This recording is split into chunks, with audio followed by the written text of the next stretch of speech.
श्री शिवाय नमस्तुभ्यम। स्वागत है आप सभी का एक बार फिर से। देवाधिदेव महादेव आप और आपके परिवार पर अपनी करुणा, अपनी कृपा हमेशा बनाए रखें। दोस्तों, जो भी आज के इस वीडियो को पूर्ण श्रद्धा और विश्वास से देख रहा है, उसकी संपूर्ण मनोकामना महादेव पूरी करे। उसके जीवन में से संकटों का, दुखों का अंत हो। उसका व उसके परिवार का जीवन खुशियों से भर जाए, यही महादेव जी से प्रार्थना है। दोस्तों, आज का वीडियो श्रावण शिव महापुराण की कथा से है। आज हम जो भी बताएंगे वो शिव महापुराण से लिया हुआ है, क्योंकि सावन मास में श्रावण शिव महापुराण की बात ना हो तो जीवन ही व्यर्थ होता है।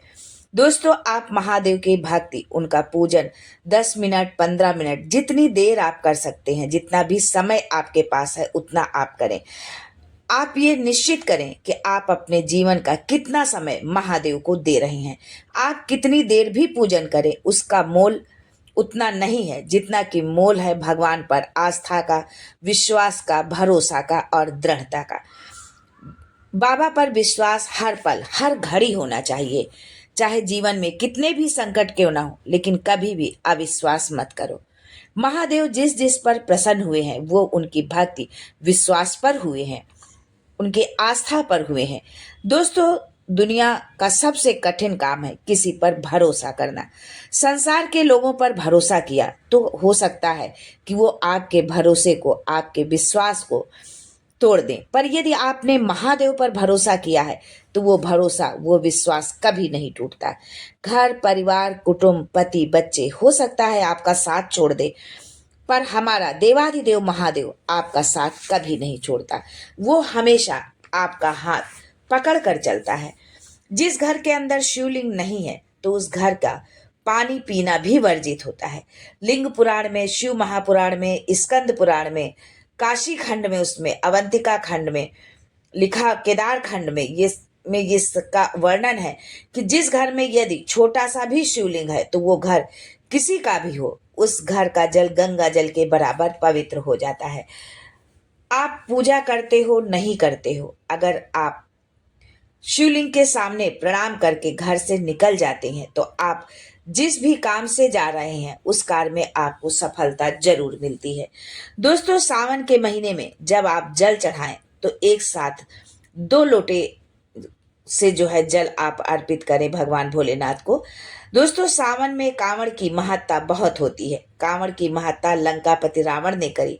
कांवड़ की महत्ता परशुराम भगवान ने करी। कांवड़ की महत्ता जगत जननी माँ जगदम्बा पार्वती ने।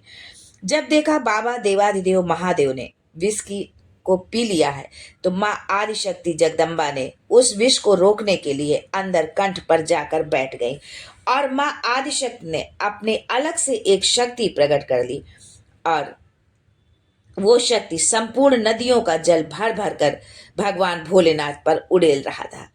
भगवान परशुराम ने शिव जी से वरदान मांगा कि जैसे हमने कांवड़ यात्रा की है और आपको जल समर्पित कर दिया है, 2 धार में आपको जो हमने जल समर्पित किया है, एक साथ इस कांवड़ यात्रा का जल जो किया है, और उनसे प्रार्थना करी, उनसे कामना करी कि वैसे ही इस संसार का जो भी मनुष्य जो भी कामना लेकर के आए, कांवड़ का जल आप पर चढ़ाएगा, उसकी मनोकामना आपको पूर्ण करते जाना है।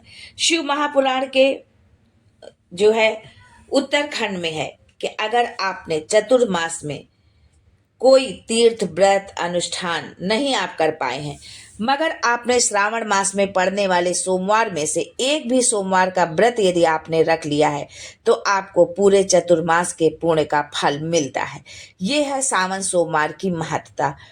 दोस्तों, यदि आप महादेव का पूजन करने गए हैं और आप की थाली में कोई सामग्री की कमी रह गई है, कोई चीज ले जाना आप भूल गए हैं, नहीं है, तो आपको अपने बगल वाले की थाली से, आपके जो बगल में जो पूजा अर्चना कर रहा पड़ोसन से, उसकी थाली में से आपको कोई भी सामग्री उठाकर नहीं चढ़ाना है और ना ही उससे आपको मांगना है।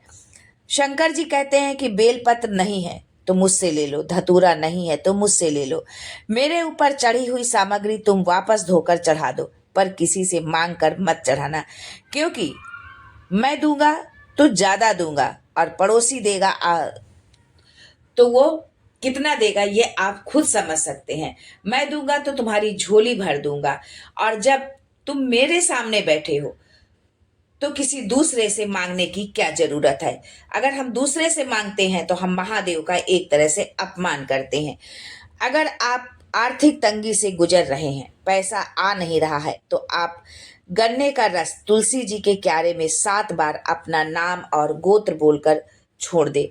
3 साल में आप देखेंगे कि आप कहाँ से कहाँ पहुंच गए हैं, आपके आर्थिक स्थिति क्या हो गई है, आप कैसे बदल गए हैं। करोड़पति आप होकर के बैठ जाओगे, कभी लक्ष्मी की आपको कमी नहीं होगी। दोस्तों, श्रावण महीने में अगर आप शिव मंदिर में जाएं, किसी शिवलिंग, किसी वृक्ष के नीचे हो, बट वृक्ष के नीचे, पीपल के वृक्ष के नीचे, आंवले के वृक्ष के नीचे, शमी के वृक्ष के नीचे, किसी भी वृक्ष के नीचे जो जो भी शिवलिंग है, अगर कोई भी शिवालय है, तो एक दूर्वा कटिभाग जो भगवान भोलेनाथ का जहाँ शिवलिंग स्थापित होता है, उस स्थान पर यदि आप उस कटिभाग पर एक दूर्वा आप अर्पित करते हैं, समर्पित करते हैं, तो जिसकी किडनी, लीवर काम ना कर रहा हो, या डायलिसिस चल रहा हो, लीवर काम नहीं कर रहा, बहुत भयंकर तकलीफ है, या कोई भी तकलीफ हो रही हो, तो कटिभाग पर दूर्वा समर्पित कर उस दूर्वा के 7 टुकड़े करके 7 दिन रोज सुबह खा लेने पर, चबा कर आप खा सकते हैं, निगल कर आप खा सकते हैं, धीरे धीरे आप देखेंगे कि आपको आराम मिलने लगेगा। मात्र एक दूर्वा शंकर जी का चढ़ा हुआ जल जिस जगह पर गिरता है, मात्र एक दूर्वा अपनी कामना कहकर अपने शरीर के सुख के लिए शंकर भगवान के जल गिरने वाले स्थान पर अवधूतेश्वर महादेव के नाम से रख दी जाती है, तो जिंदगी में कभी बड़ी बीमारी नहीं आती है। उसी तरह रोग को समाप्त करने के लिए दूर्वा समर्पित कर दी जाए तो बड़ी से बड़ी बीमारी जो है टल जाती है।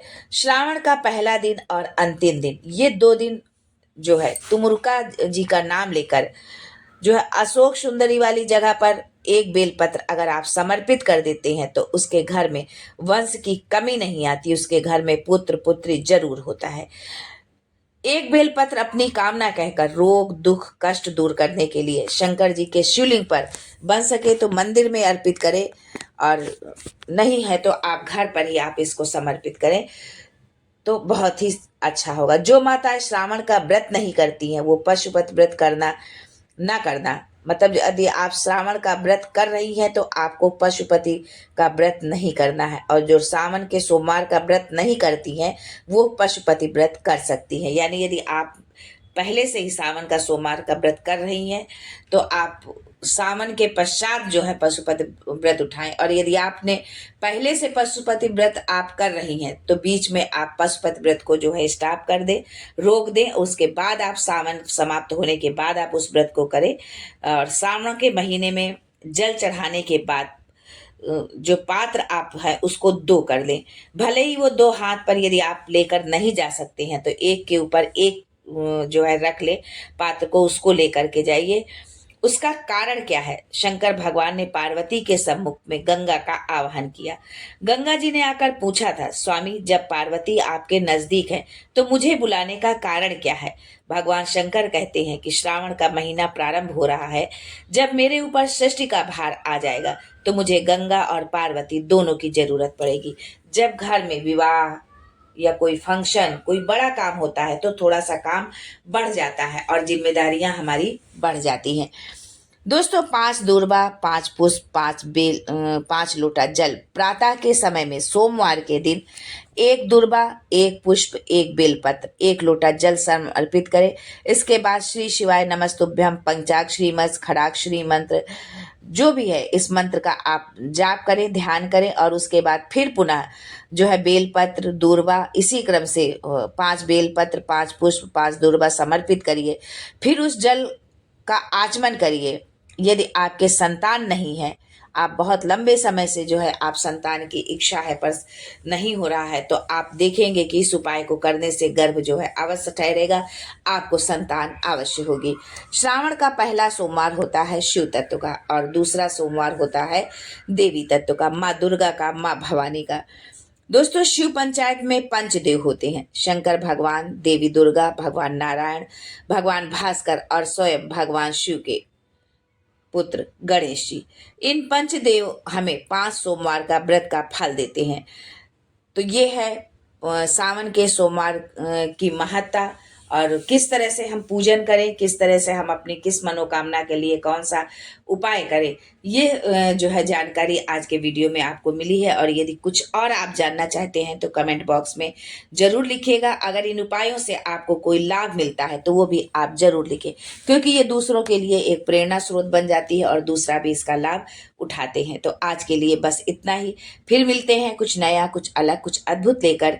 तब तक के लिए हर हर Mahadev, and thanks for watching my video.